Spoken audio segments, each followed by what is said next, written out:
భూమిని ఆకాశముని కలగ చేసిన దేవుడు ఈరోజు మనతో ఉన్నాడని ప్రభు మనకు తెలియచేస్తా ఉన్నాడు. ఆత్మ కార్యములు దేవుడు చేయబోతున్నాడని ఈ గ్రంథకర్త రాయబడిన మాటని మనం గమనిద్దాం. జీవం కలిగిన దేవుడు, భూమిని ఆకాశముని కలుగ చేసిన దేవుడు మన మధ్యలో ఉన్నాడని వాక్యం తెలియస్తూ ఉంది. అయితే దేవుని ఆత్మ మన మీదకి ఎప్పుడు వచ్చింది, ఎలాగుంటే మనము ఆయన కార్యములు చూద్దాం. నేను సమాధానమును సెలవిచ్చుచున్నాను అంటున్నాడు. ఒకటి, దేవుడు మనకి సమాధానాన్ని ఇస్తానంటున్నాడు. ఎప్పుడైతే నువ్వు సమాధానంతో ఉంటావో, అంటే నీ పక్కన వారు, నీ తెలిసిన వారు, నీ బంధువులు, నీ స్నేహితులు, డోంట్ కేర్, ఎవరైనా కావచ్చు, వారు నీకు ఎంత వ్యతిరేకంగా కనిపించవచ్చు.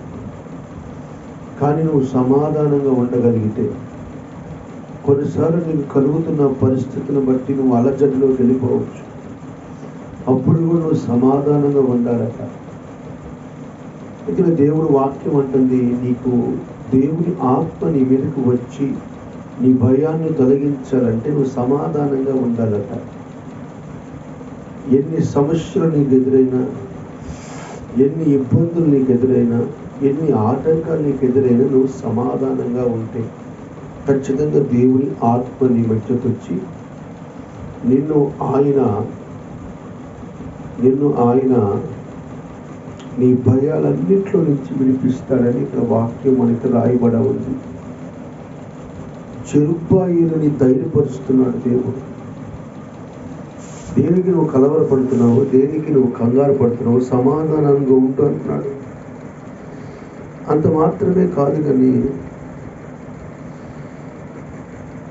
ఆ ముట్టినది ప్రతిష్టగును అని యాజకులుగా వారు కాదన్నది. దేవుడు ఇంకొక మాట ఏమంటున్నాడంటే, యాజకుల గురించి మాట్లాడుతున్నాడు. ఒకవేళ నీ ఇంట్లో నీ తండ్రి ఉన్నాడు అనుకోండి, అతను నీకు యాజకుడు. నువ్వు పనిచేసే ఒక వాండర్ ఉన్నాడు అనుకోండి, అతడు నీకు ఒక యాజకుడు. నీ భర్త ఉన్నాడు అనుకోండి, ఆయన నీకు ఒక యాజకుడు. నీ తల్లి ఉందనుకోండి, ఆమె ఒక నీకు యాజకురాలు. అంటే యాజకుడు అనగా ఒక పెద్ద వ్యక్తి అని. నువ్వు ఎప్పుడైతే నీ పెద్దల్ని గౌరవిస్తావో, నీ తల్లిదండ్రుని గౌరవిస్తావో, నీ భర్తని గౌరవిస్తావో, సేవకుడిని ఎప్పుడు గౌరవిస్తావో, అప్పుడు దేవుడు నీకు ధైర్యమునిస్తాడు. దేవుడి ఆత్మ నీ మధ్య సంచరించుట.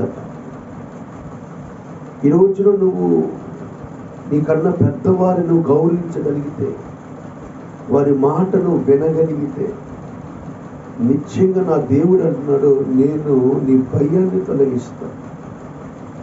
అందుకని బైబిల్లో రాస్తుంది, యెహోవా యందు భయభక్తులు కలిగిన వారికట దేవదూతలు కావలిగా ఉంటారట. నీ ఆత్మీయ జీవితంలో 2 విషయాలు జ్ఞాపకం చేసుకో. నేను కలవరపెడుతున్న ప్రతి ఒక్క సమస్యను నేను భయపడకుండా సమాధానంగా ఉంది. రెండోది, నీకన్నా పెద్దవారు నీ ఇంట్లో ఎవరైనా అధికారిగా ఉన్నాడా, అతనికి నువ్వు మాట వినాలి. నీ సేవకుడు మాట వినాలి. లేదా నీ యొక్క నీ మీద అధికారంగా ఉన్న వ్యక్తి మాట వినాలి.